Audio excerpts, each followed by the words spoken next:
خدا کے کلام میں سے آج گلتیوں کے نام پر رسول کا خط ہے، اس کا 5واں باب اور اس کی پہلی آیت میں سے ہم دیکھیں گے۔ یہاں پہ لکھا ہے،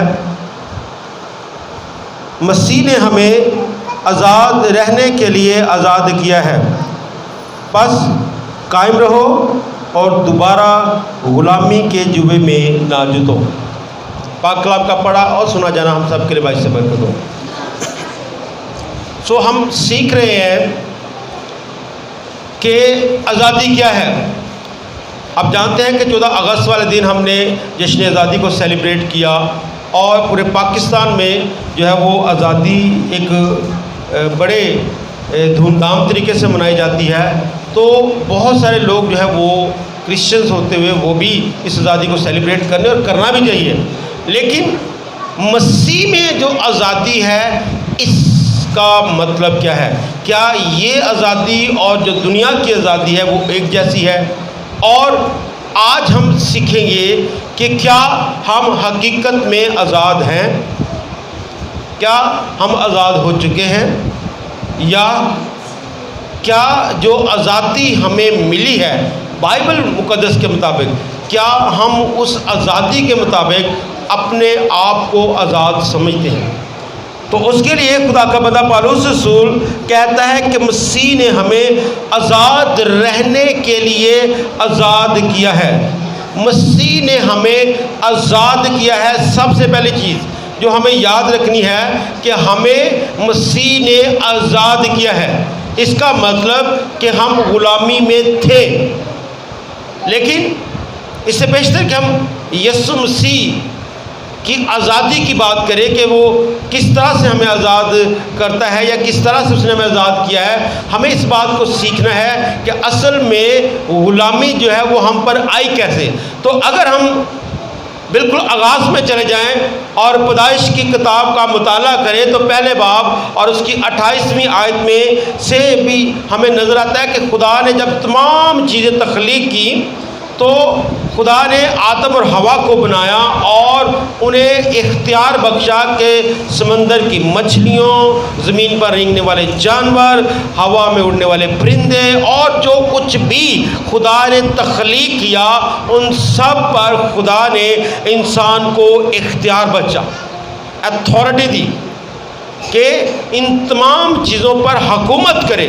اور مزے کی بات بتاؤں کہ یہ لفظ وہاں پر حکومت ہے، اس کا مطلب مکمل طور پر آزادی تھی، یعنی اس کو آزادی تھی کہ وہ کسی بھی جانور کے ساتھ، کسی بھی پرندے کے ساتھ، کسی بھی زمینی جو اجناس ہے اس کے ساتھ کچھ بھی کر سکتا تھا، کہیں سے بھی کھا سکتا تھا، کہیں پر بھی جا سکتا تھا۔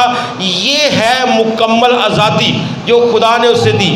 اور اگر آئیے تھوڑی دیر کے لیے میرے ساتھ خدا کے کلام میں سے پیدائش کی کتاب کو آپ دیکھیے تو آپ کو نظر آئے گا کہ جو پہلا آدم تخلیق کیا گیا وہ مکمل طور پر آزاد تھا۔ دوسرے باب کی 16ویں آیت میں خدا نے اسے کہا ہے، اور خدا نے آدم کو حکم دیا اور کہا کہ تو باغ کے ہر درخت کا پھل بے روک ٹوک کھا سکتا ہے، لیکن نیک و بد کی پہچان کے درخت کا کبھی نہ کھانا، کیونکہ جس روز تو نے اسے کھایا تو مرا۔ جو آزادی ہمیں آدم کو یہاں باغ عدن میں دیکھنے کو ملتی ہے، ہم دیکھتے ہیں کہ اسے 99% آزادی ملی ہے۔ ہر چیز پر اس کو مکمل اختیار ہے، ہر چیز پر۔ وہ جانوروں کے ساتھ بھی کچھ بھی کر سکتا ہے، وہ پرندوں کے ساتھ کر سکتا ہے، وہ مچھلیوں پر اختیار رکھتا ہے، وہ زمین کی تمام اجناس پر اختیار رکھتا ہے، لیکن صرف 1% آزادی کا حق جو ہے وہ خدا نے اس سے محدود رکھا کہ تو نیک و بد کی پہچان کے درخت میں سے کبھی کچھ نہ کھانا ورنہ تو مر جائے گا، یا جس روز تو نے کھایا تو مرا۔ 99% آزادی ہے، لیکن 1% وہ پابند ہے۔ یاد رکھیں خدا کے کلام میں لکھا ہے جہاں رویا نہیں وہاں لوگ بے قید ہو جاتے ہیں، جہاں پر آپ کے لیے کوئی باؤنڈری نہ ہو، جہاں پر کوئی حد بندی نہ ہو، وہاں پر لوگ بے قابو ہو جاتے ہیں، وہاں پر لوگ بے لگام ہو جاتے ہیں۔ اس لیے جب بھی خدا ہمیں آزاد کرتا ہے یا خدا ہماری زندگی میں کوئی آزادی کا کام کرتا ہے تو وہاں پر کچھ پابندیاں بھی لاتا ہے۔ تو آدم کی زندگی میں 99% آزادی تھی، 90% وہ ہر کام کرنے کے لیے، اپنی بات کہنے کے لیے، خدا سے ملاقات کرنے کے لیے آزاد تھا۔ جب وہ باغ عدن سے نکال دیا گیا تو اب وہ گناہ کے اختیار کے نیچے آ گیا۔ اب اس کی جو 99% آزادی تھی وہ غلامی میں بدل گئی، اور اب وہ صرف 1% آزاد تھا، اور وہ 1% آزادی یہ تھی کہ جب بھی اب وہ خدا سے ملاقات کرنا چاہتا تھا یا خدا سے بات چیت کرنا چاہتا تھا تو اس سے قربانیاں دینا پڑتا، اس سے کوئی بچڑا یا بکرا قربان کرنا پڑتا، تب جا کے خدا سے ملاقات کرتا، ادروائز وہ مکمل طور پر ابلیس کے اختیار کے نیچے آ گیا اور 99% وہ غلام ہو گیا۔ پہلے 99% آزاد تھا، لیکن اب 99% وہ غلام ہے۔ ہم بات کر رہے ہیں کہ گناہ میں گرنے کی وجہ سے 99% غلامی جو ہے وہ آدم پر آ گئی۔ اب آدم جو ہے وہ اپنی ذات میں کرا رہا تھا کہ وہ دوبارہ سے اسی آزادی کو حاصل کرے جس آزادی میں خدا نے اسے پیدا کیا تھا۔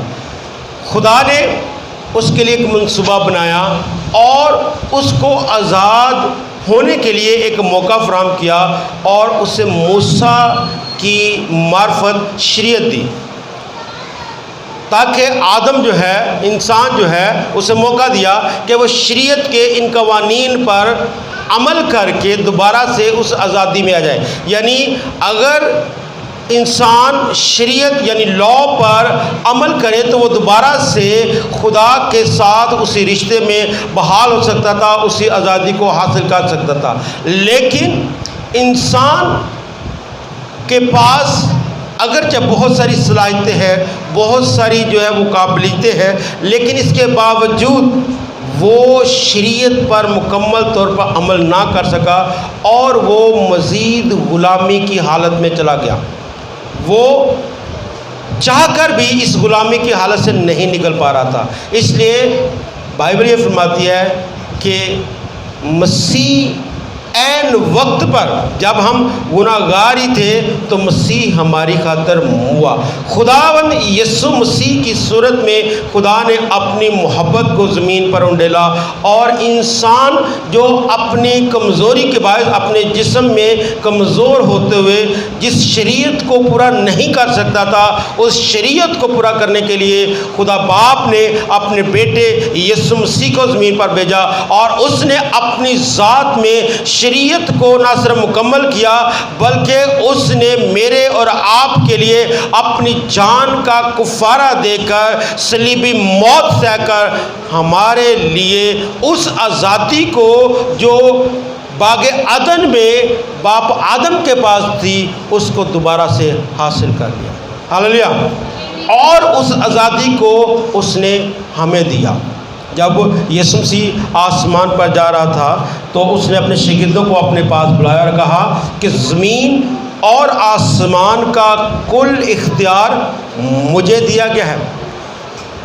اختیار کے لیے جو میں دیکھ رہا تھا یونانی لفظ ہے وہ ہے ایکسوزیا۔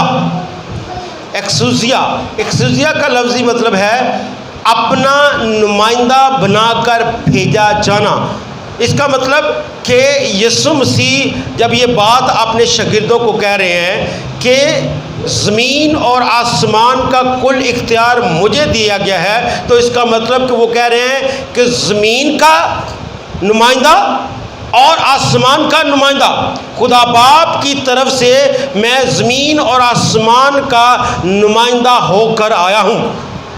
اور ایکسوزیا اختیار ایسا اختیار ہے کہ اس کا مطلب کہ اپنی جگہ کسی کو نمائندہ بنا کر بھیجا جانا، اور جس کو بھیجا جاتا ہے وہ مکمل طور پر با اختیار ہوتا ہے۔ تو یسوع مسیح کہہ رہا ہے کہ میں زمین اور آسمان کی کل اتھارٹی کو اپنے ہاتھ میں رکھتا ہوں، کل اختیار کو اپنے ہاتھ میں رکھتا ہوں، ساری پاورز میرے پاس ہے، جو کچھ میں چاہوں وہ زمین پر ہو یا آسمان پر میں کر سکتا ہوں۔ اور اس نے کہا کہ یہ اختیار میں تجھے دیتا ہوں، یہ اختیار میں تمہیں دیتا ہوں کہ جاؤ سانپوں اور بچھوؤں کو کچلو اور دشمن کی ساری قدرت پر غالب ہو۔ وہ اختیار جو آدم کے گناہ کی وجہ سے چھن گیا، دوسرے آدم یعنی یسوع مسیح کی وجہ سے دوبارہ سے انسان کے پاس واپس آ گیا۔ آمین۔ اب جو اتھارٹی ہے وہ یسوع مسیح کے ہاتھوں میں ہے، اب جو اختیار ہے، جو آزادی ہے وہ یسوع مسیح کے ہاتھوں میں ہے۔ اس لیے دوسری بات جو پالوس رسول جب وہ کہہ رہا ہے کہ اے بھائیو تم آزاد رہنے کے لیے آزاد ہوئے ہو تو دوبارہ غلامی کے جوے میں نہ جتو، تو ہم دیکھتے ہیں کہ یسوع مسیح کی وجہ سے ہم آزاد تو ہو چکے ہیں، لیکن سوال پھر وہیں پہ ہے کہ کیا حقیقت میں ہم اپنے اندر آزادی کو محسوس کرتے ہیں؟ کیا واقعی ہم اپنے بدن میں آزاد ہیں، اپنی روح میں آزاد ہیں؟ کیا ہم اپنے خیالات میں آزاد ہیں؟ جو آزادی ہمیں مسیح کی طرف سے ملی ہے، کیا ہم اس آزادی کو اپنے اندر محسوس کر سکتے ہیں؟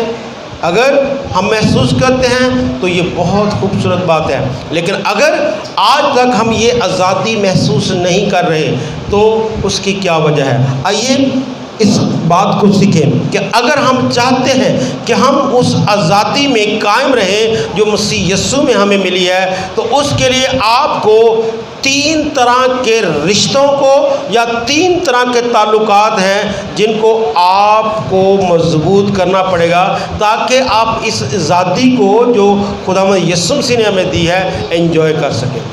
آمین آمین۔ پہلا رشتہ جس میں مجھے اور آپ کو مضبوطی دکھانی ہے یا جس تعلق کو ہمیں بہت مضبوط کرنا ہے وہ تعلق ہے آپ کا اور آپ کے خدا کا۔ جی، آپ کا اور آپ کے خدا کا۔ بائبل مقدس میں ہم دیکھتے ہیں کہ جب خدا نے آدم کو تخلیق کیا تو خدا اور انسان کا جو تعلق تھا وہ بہت مضبوط تھا۔ ہر روز ٹھنڈے وقت میں خدا آدم کے ساتھ باتیں کرتا تھا، اور خدا کی جو صفات ہیں ان میں سے ایک صرف یہ ہے کہ خدا لا تبدیل ہے۔ خدا لا تبدیل ہے۔ جس طرح خدا اس وقت ٹھنڈے وقت میں خدا آدم سے باتیں کرتا تھا، خدا آج بھی یہی چاہتا ہے کہ انسان اس کے ساتھ فیلوشپ میں آئے، انسان اس کے ساتھ تعلقات قائم کرے، انسان اس کے ساتھ بات چیت کر سکے، اپنے دل کا حال بیان کر سکے اور اس کے منصوبوں کو اپنی زندگی میں لے سکے۔ لیکن آدم کی فطرت ہمارے اندر ہونے کی وجہ سے، گناہ کی فطرت ہمارے اندر ہونے کی وجہ سے بعض اوقات ہمارا خدا کے ساتھ جو تعلق ہے وہ بحال نہیں ہو پاتا۔ ہاں، آپ کہہ سکتے ہیں کہ میں نے یسوع مسیح کو اپنا شخصی نجات دہندہ قبول کیا ہے، میں چرچ ریگولر جاتا ہوں یا جاتی ہوں، میں دائیں کی ریگولر دیتا ہوں یا دیتی ہوں، یہ ساری باتیں درست ہو سکتی ہے، لیکن یہ سوال آپ کے ساتھ ہے، آپ نے خود اپنے ساتھ کرنا ہے کہ میرے خدا کے ساتھ تعلق کتنا مضبوط ہے۔ کیا زندگی کے وہ حصے جہاں پر میں خالی پن محسوس کرتا ہوں یا محسوس کرتی ہوں، کیا وہاں پر خدا موجود ہے؟ اگر خدا موجود ہے تو پھر خالی پن نہیں ہونا چاہیے۔ خدا کا اور میرا جو تعلق ہے وہ ہمیں دنیا کے سامنے جو ہے وہ مطمئن دکھائے گا۔ جب آپ کا اور خدا کا کیسے پتہ چلے گا کہ آپ کا تعلق خدا کے ساتھ بہت اچھا ہے، بہت مضبوط ہے؟ اس کی کوئی نشانی ہونی چاہیے۔ آپ اگر کہیں گے جی میرا اور میرے خدا کا تعلق تو بہت مضبوط ہے، بہت سارے لوگ کے پاس جب جاتے ہیں کہتے ہیں جی بھائی جی دعا کریں یا آپ کیا آپ کا خدا کے ساتھ کیسا تعلق ہو گیا تھا؟ جی پاجی میں تے میرے خدا دا معاملہ سانوں کہ تانوں کی پتہ ہے کنی دعا کرنے ہیں کنی گھنٹے خدا نہ گزارنے ہیں. جی یہ میں نہیں جانتا یا آپ نہیں جان سکتے. لیکن پھل ایسی چیز ہے جو کسی بھی درخت کی پہچان ہوتے ہیں. آمین. کوئی بھی جو درخت ہے اس کا پھل اس کی پہچان ہے. اگر آپ کا خدا کے ساتھ تعلق جو ہے وہ بہت مضبوط ہے تو اس کا کوئی پھل ہوگا, کوئی پہچان ہوگی, تاکہ لوگ جان سکیں کہ آپ کا خدا کے ساتھ کیسا تعلق ہے. تو اس میں اگر آپ کی زندگی میں 3 پھل موجود ہیں, محبت, خوشی اور اطمینان, یہ 3 پھل ہیں جو اگر آپ کی زندگی میں ہیں تو لوگوں کو نظر آئیں گے کہ آپ کا خدا کے ساتھ تعلق مضبوط ہے. کیوں؟ کیونکہ یہ تینوں پھل, محبت ایک ایسا جذبہ ہے جو آپ اپنی مرضی سے اپنی زندگی میں پیدا نہیں کر سکتے. محبت ایک ایسا جذبہ ہے جو خدا کی میراث ہے. خدا ہی آپ کی زندگی میں کسی کے لیے محبت ڈال سکتا ہے اور خدا ہی اس کی دل میں آپ کے لیے محبت ڈال سکتا ہے. سو یاد رکھیں کہ خدا کے لیے اگر آپ کی زندگی میں محبت ہے تو یہ وہ جذبہ ہے جو آپ کی زندگی میں نظر آئے گا. نہ صرف خدا کے لیے بلکہ خدا کے لوگوں کے لیے بھی یہ جذبہ جب نظر آئے گا تو اس کا مطلب کہ آپ کا خدا کے ساتھ تعلق مضبوط ہے. آمین. دوسری چیز, آپ کی زندگی خوشی سے بھری رہے گی. پالوس رسول بہت مشکلات میں ہے, بہت منادی کے دوران اس نے بہت ساری مشکلات برداشت کی, لیکن اس کے باوجود جب وہ فلپیوں کو خط لکھتا ہے تو وہ کہتا ہے کہ ہر بات میں خداوند کی شکر گزاری کرو. تھسلنکیوں کے نام. اور اس کے بعد فلپیوں میں وہ لکھتا ہے کہ خوش رہو, پھر کہتا ہوں خوش رہو. وہ خوشی کی تلقین کر رہا ہے, حالانکہ وہ دکھوں میں سے گزرا ہے, لیکن اس کے باوجود وہ کہتا ہے خوش رہو, پھر کہتا ہوں خوش رہو. تو خوشی جو ہے وہ ایک ایسا جذبہ ہے جو آپ خود سے حاصل نہیں کر سکتے. تو یہ بھی خدا کی طرف سے آپ کو ملے گا, یہ خدا کی میراث ہے. اور اطمینان, سکون, حالات جیسے بھی ہوں لیکن جو خدا کے لوگ ہیں جن کا تعلق خدا کے ساتھ ہوتا ہے وہ ہمیشہ اطمینان میں یا سکون میں رہتے ہیں. تو یہ 3 چیزیں ہیں جو اس بات کا تعین کریں گی کہ آپ کا اور خدا کا تعلق جو ہے وہ کیسا ہے. اگر آپ کا اور خدا کا تعلق جو ہے وہ زمین پر اچھا ہے, اس کا مطلب کہ آپ اس آزادی کو جو یسوع مسیح کی طرف سے آپ کو ملی ہے انجوائے کر رہے ہیں. آمین. کیونکہ خوشی, اطمینان اور محبت یہ انجوائے کرنے والی چیزیں ہیں, یہ لطف اندوز ہونے والی چیزیں ہیں, یہ آپ کو کبھی بھی جو ہے وہ رنجیدہ نہیں ہونے دیتی. آمین. تو خدا کے ساتھ آپ کا رشتہ جو ہے وہ مضبوط ہونا چاہیے تاکہ ہم یہ آزادی جو ہمیں مسیح کی طرف سے ملی ہے اس کو سیلیبریٹ کر سکیں. آمین. دوسری چیز جو ہمیں سیکھنی ہے کہ دوسرا رشتہ جو ہمیں بحال کرنا ہے وہ کیا ہے؟ دوسرا رشتہ ہے آپ کا اور آپ کے چرچ کا رشتہ. آپ کا اور آپ کے چرچ کا رشتہ. اب ہم نے پچھلے ہفتہ اس بات کو سیکھا ہے کہ what is the church. Church کیا ہے؟ Church is not a building. Church building نہیں ہے. جو لوگ عمارتوں میں آتے ہیں, گرجا گھروں میں آتے ہیں, وہ یہ سمجھتے ہیں کہ ہم چرچ جا رہے ہیں. Church is not a building. Church کلیسیا کا نام ہے. تو تعلق جو ہے وہ کلیسیا سے مضبوط ہونا چاہیے. تعلق دیواروں کے ساتھ مضبوط نہیں ہو سکتا. آمین. جو دوسرا کام ہے, اگر آپ واقعی ہی اس آزادی کو انجوائے کرنا چاہتے ہیں جو مسیح میں ہمیں ملی ہے اور قائم رہنا چاہتے ہیں، تو اس کے لیے آپ کو جو تعلق مضبوط کرنا ہے وہ آپ کو اپنے چرچ کے ساتھ کرنا ہے۔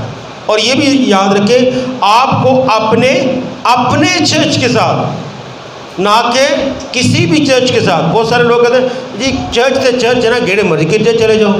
نہیں، سوری، یاد رکھیں چرچ ایک خاندان ہے، چرچ ایک گھرانہ ہے۔ یہ نہیں ہوتا کہ ہاں فیلوشپ کرنے کے لیے تو آپ شاید کسی کے گھر آپ کو دعوت ملے، آپ کھانا کھانا چلے جائیں، لیکن یہ نہیں ہو سکتا کہ آپ ہر روز اپنے گھر کا کھانا چھوڑ کر اپنے دادے، چاچے، تائے، پھوپھی، ماما جو بھی ہے وہاں پر جائیں اور وہاں پہ جا کے کہیں جی ہمیں تو کھانا یہاں سے کھانا۔ نہیں، پھر آپ اپنے گھر کے ممبر نہیں ہو سکتے، پھر آپ کے گھر کے لوگ آپ کی کیئر کرنا چھوڑ دیں گے۔ انہیں نہیں پتا کہ آپ نے آج اپنے گھر کھانا کھانا ہے کہ نہیں کھانا، شاید وہ آپ کے لیے کھانا بنانا ہی چھوڑ دیں۔ So church is a family, church ایک گھرانہ ہے، چرچ ایک خاندان ہے۔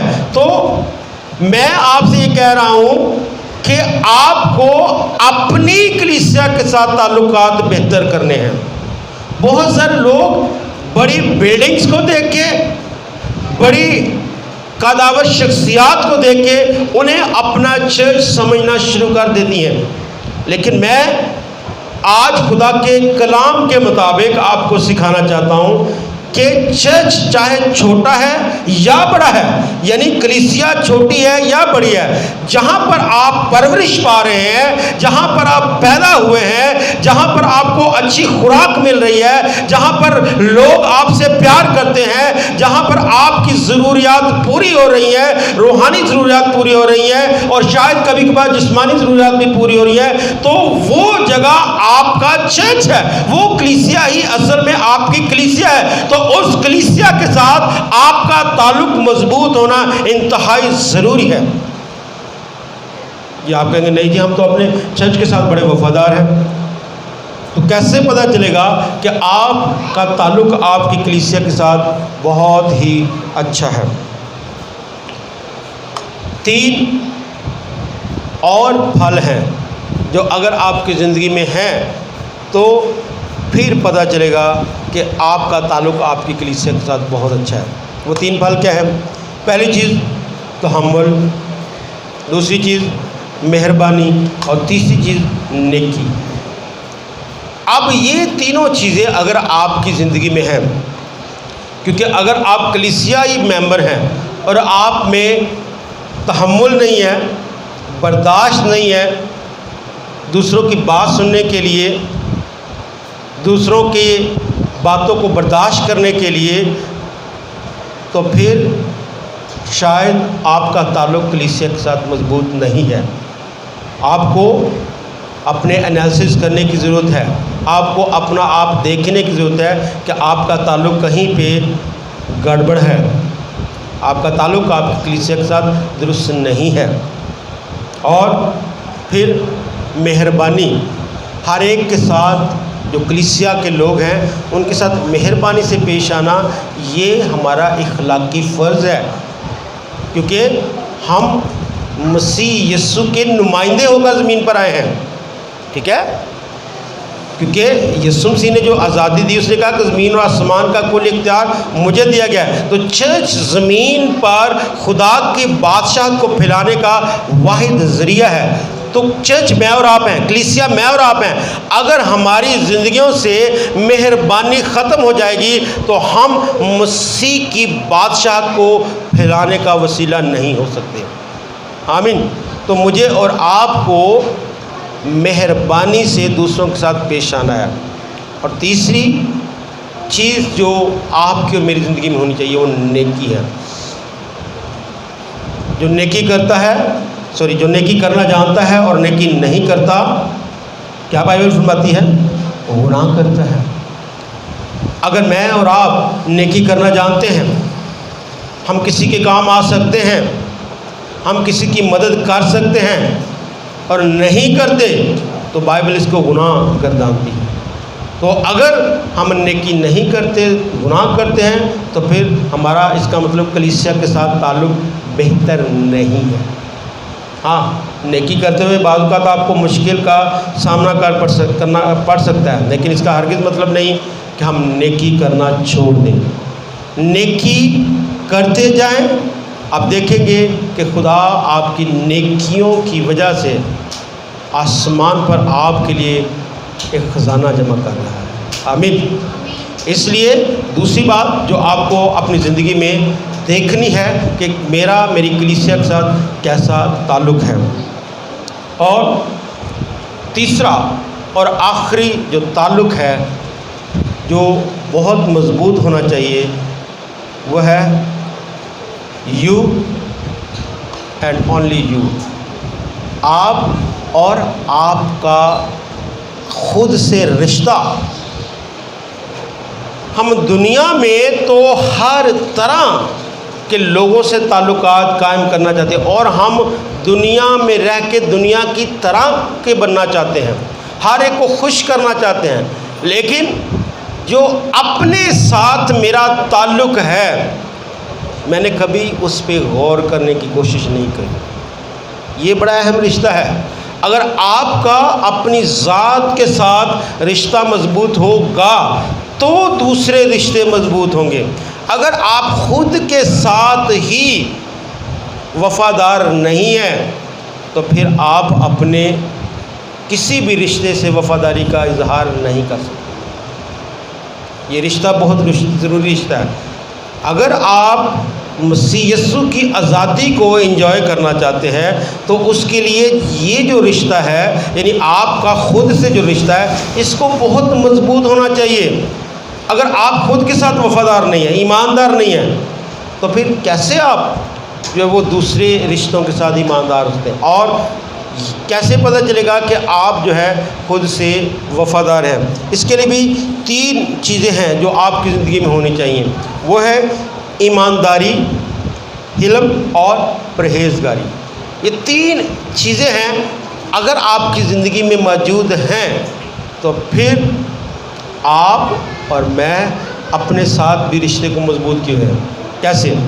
مثال کے طور پہ ایمانداری کا مطلب یہ نہیں کہ ہم دوسروں کے ساتھ ایمانداری سے پیش آئیں، اپنے ساتھ بھی تو ایمانداری کریں۔ اپنے ساتھ پہلے ایماندار ہوں، پھر دوسروں کے ساتھ ہوں۔ یعنی اگر آپ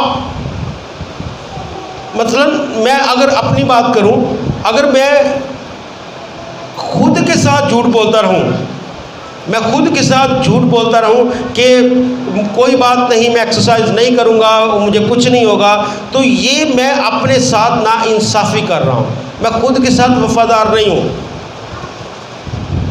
اگر آپ کو لگتا ہے کہ آپ کو اچھا دکھنا ہے، آپ کو صحت مند رہنا ہے، تو اس کے لیے آپ کو اچھی خوراک کھانی پڑے گی، اس کے لیے آپ کو ایکسرسائز کرنی پڑے گی، اس کے لیے آپ کو جو ہے وہ اپنی عادات کو بدلنا پڑے گا جو آپ کی صحت کے خلاف ہیں۔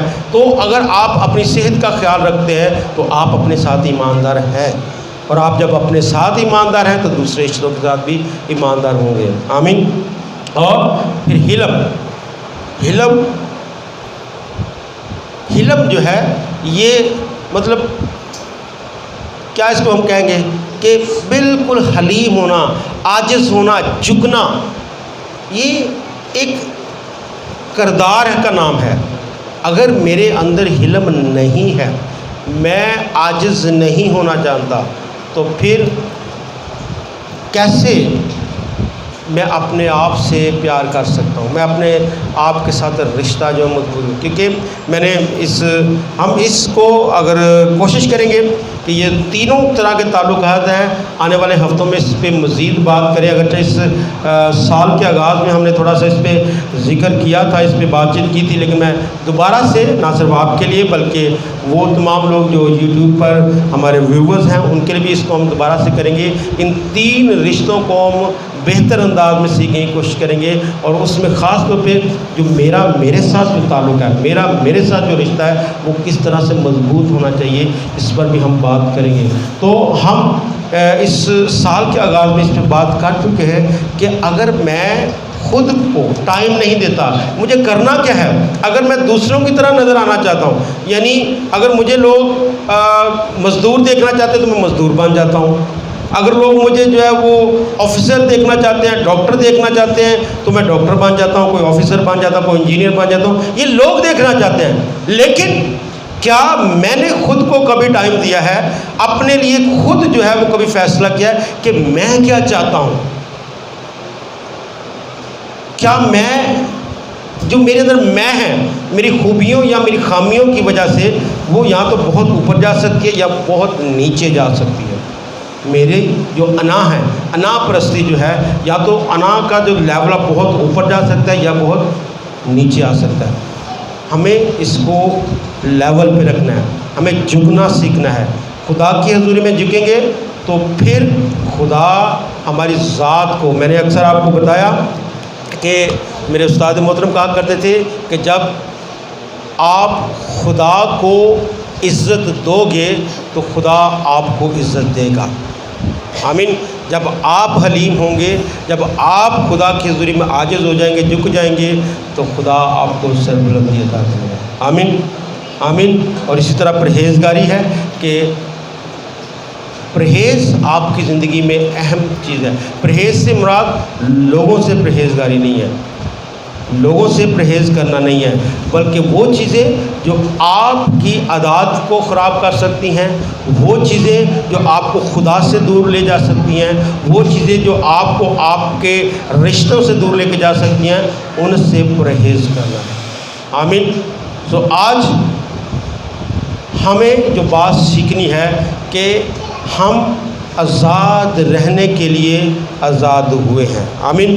تو ہمیں کیا کرنا ہے؟ قائم رہنا ہے. کیا کرنا ہے؟ قائم رہنا ہے. لیکن قائم رہنے کے لیے ہمیں ان 3 رشتوں کو اپنی زندگی میں بحال کرنے کی ضرورت ہے. خدا کے ساتھ تعلق، کلیسیا کے ساتھ تعلق، اور اپنے ساتھ جو تعلق ہے اس کو بہتر کرنا ہے. آمین. خدا آپ سب کو برکت دے.